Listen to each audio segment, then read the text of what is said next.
بسم الله الرحمن الرحيم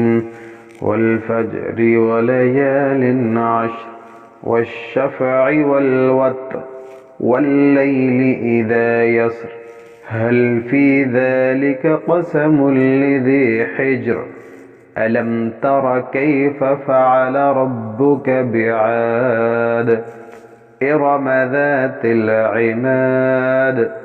التي لم يخلق مثلها في البلاد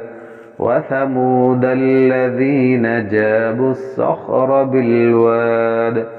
وفرعون ذي الأوتاد الذين طغوا في البلاد فأكثروا فيها الفساد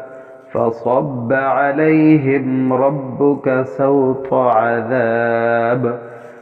إن ربك لبالمرصاد فأما الإنسان إذا ما ابتلاه ربه فأكرمه ونعمه فيقول ربي أكرمن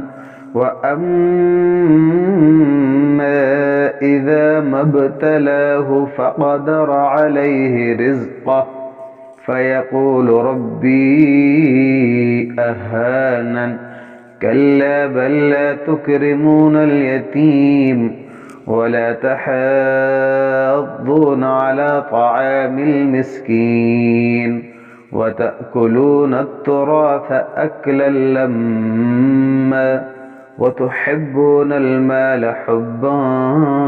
جما كلا إذا دكت الأرض دكا دكا وجاء ربك والملك صفا صفا وجيء يومئذ بجهنم يومئذ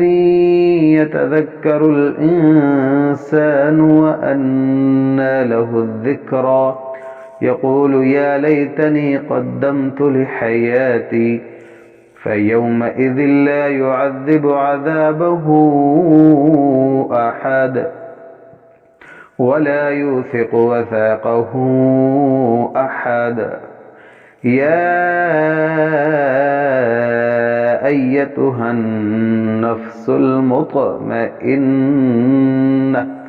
ارجعي إلى ربك راضية مرضية